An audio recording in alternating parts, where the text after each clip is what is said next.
Welcome to my channel दोस्तों। प्रभु यीशु मसीह के नाम में आप सभी को जय यीशु।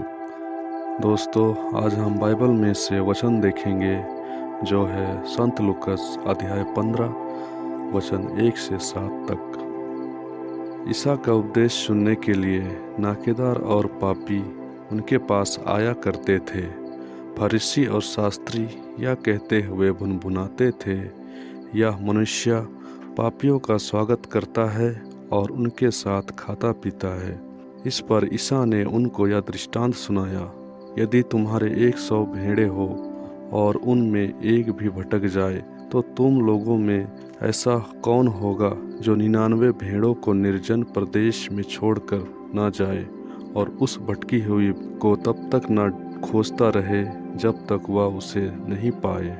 पाने पर वह आनंदित होकर उसे अपने कंधों पर रख लेता है और घर आकर अपने मित्रों और पड़ोसियों को बुलाता है और उनसे कहता है, मेरे साथ आनंद मनाओ, क्योंकि मैंने अपनी भटकी हुई भेड़ को पा लिया है। मैं तुमसे कहता हूँ, इसी प्रकार 99 धर्मियों की अपेक्षा जिन्हें पश्चाताप की आवश्यकता नहीं है, एक पश्चातापी पापी के लिए स्वर्ग में अधिक आनंद मनाया जाएगा। तो मेरे प्रियो, इन वचनों के माध्यम से परमेश्वर हमसे कहना चाह रहा है कि वह हमसे कितना प्रेम करता है। और इन वचनों में परमेश्वर भेड़ों और चरवाहा के माध्यम से हमें समझाना चाह रहा है कि भेड़ यानी हम मनुष्य और चरवाहा मतलब परमेश्वर। वचनों में परमेश्वर हमसे कह रहा है कि तुम मनुष्य मेरे भेड़े हो और मैं तुम्हारा भला चरवाहा, जो तुम्हें रास्ता दिखाता है, सही और गलत में फ़र्क बताता है।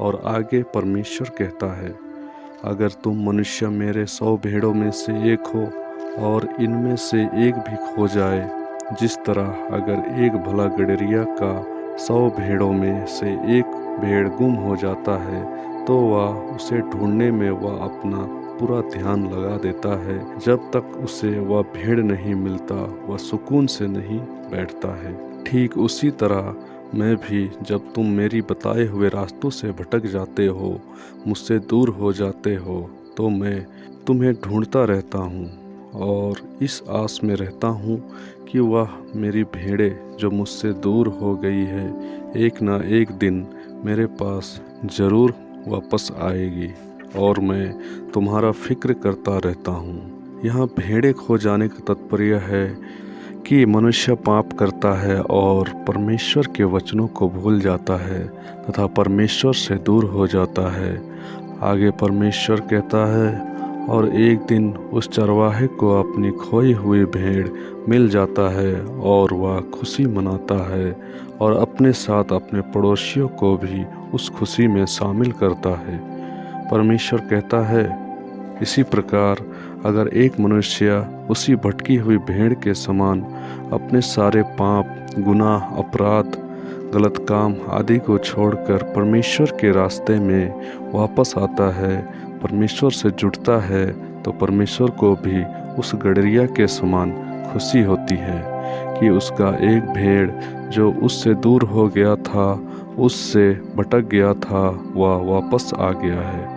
और परमेश्वर कहता है, स्वर्ग में भी इसकी खुशी मनाई जाती है। एक धर्मी की अपेक्षा उस पापी के लिए अधिक खुशी मनाई जाती है। मेरे प्रियो, इन सुंदर वचनों में हमें परमेश्वर का एक अनोखा प्रेम देखने को मिलता है कि हमारा परमेश्वर हमसे कितना प्रेम करता है, वह हमारी कितनी फिक्र करता है। वह नहीं चाहता कि हम उस भटकी हुई भेड़ के समान उससे दूर हो जाएं। सच में मेरे प्रियो, हमारा परमेश्वर कितना दयालु है और कितना प्रेममय है। और मेरे प्रियो, इन वचनों में प्रभु यीशु मसीह हमें यह भी बता रहे हैं कि मैं ही वह परमेश्वर हूँ, वह भला चरवाहा हूँ, जो तुम्हारे खातिर इस दुनिया में आया हूँ, तुम्हें सही रास्ता दिखाने के लिए, तुम्हें भटकने से बचाने के लिए। और मेरे प्रियो, प्रभु यीशु मसीह इन्हीं वचनों से फरीसी और शास्त्रियों को उनके सवालों का जवाब भी देते हैं कि वचन में फरीसी और शास्त्री जिन्हें पापी और नाकेदार कह रहे थे, दरअसल वही खोई हुई भेड़ें हैं। तो चलिए दोस्तों, विदा लेते हैं। प्रभु यीशु मसीह आप सभी को आशीष दे। आप सभी का धन्यवाद।